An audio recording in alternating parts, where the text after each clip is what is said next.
И снова здравствуйте, мои уважаемые зрители. На дворе у нас пока продолжается 2 апреля и традиционная вечерняя сводка с фронтов, что у нас происходит на фронтах украинской войны. Ну, в принципе, Киевское и Черниговско-Сумское направление в целом я описал сегодня утром. Ссылка на этот материал появится в конце в интерактивном окне. Возвращаться к этому направлению пока не будем, никаких новостей там пока нет. И сразу переходим на основное направление, это Донбасс.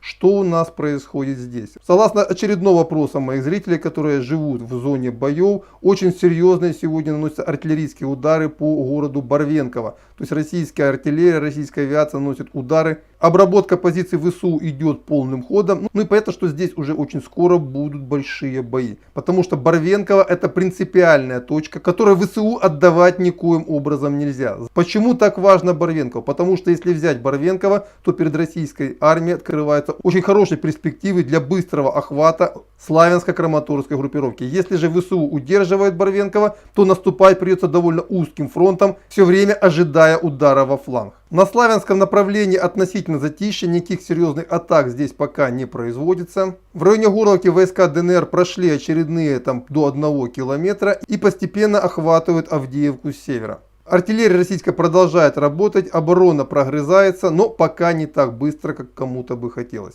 Между тем, в районе Великой Новоселовки происходят очень серьезные бои, очень ожесточенные бои. Российские войска обходят этот населенный пункт с севера, пытаются взять его в окружение и выйти к трассе Донецк-Запорожье. И далее на реку Волча, которая является довольно существенной водной преградой. Я так понимаю, за этот рубеж будут вестись очень ожесточенные бои. Но к этой группировке уже очень скоро присоединятся и основные силы тех войск, которые штурмовали Мариуполь. В целом операция по взятию Мариуполя почти окончена. Вооруженные силы Украины сконцентрированы в 3 очагах сопротивления на заводе имени Ильича, Азовсталь и в Приморском районе. И часть тех войск, которые принимали участие в штурме города, уже готовят к отправке на север. После короткой передышки они пойдут далее окружать уже донбасскую группировку ВСУ, чтобы взять ее в клещи. И здесь я хочу отметить еще одну важную особенность сегодняшнего дня. Сегодня российская авиация впервые начала по-нормальному серьезно работать по железнодорожным коммуникациям ВСУ.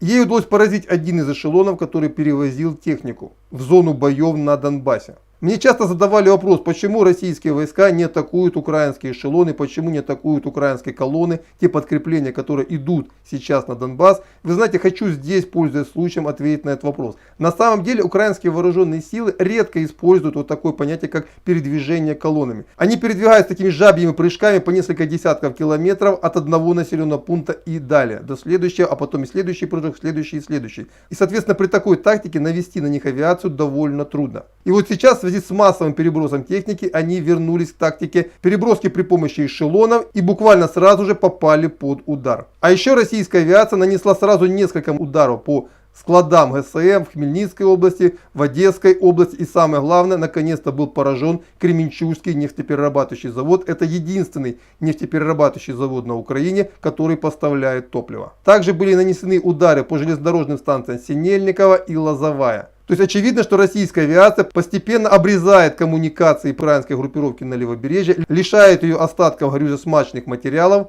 и пытается нанести ей потери ударами с воздуха. И я так понимаю, что по мере разрастания накала битвы за Донбасс, удары российской авиации будут становиться все сильнее и сильнее. То есть мы же несколько дней назад констатировали, что большая битва за Донбасс уже началась, и каждый новый день усиливает ее ожесточение. И это будет самая главная битва этой войны, в которой, судя по тому, что я сейчас вижу по перемещениям войск, должна принять участие большая часть сил сторон. То есть больше половины всех войск, которые используются сегодня на Украине, как ВСУ, так и вооруженных сил Российской Федерации, должны принять участие в этой битве.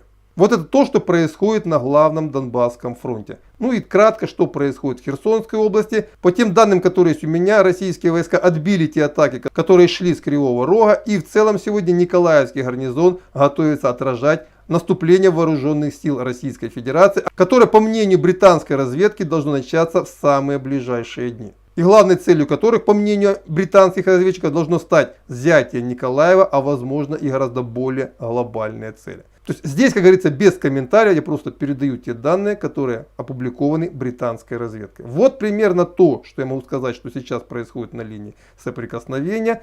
Естественно, продолжаю наблюдать за событиями и завтра ожидайте следующего обзора с линии фронта. До свидания.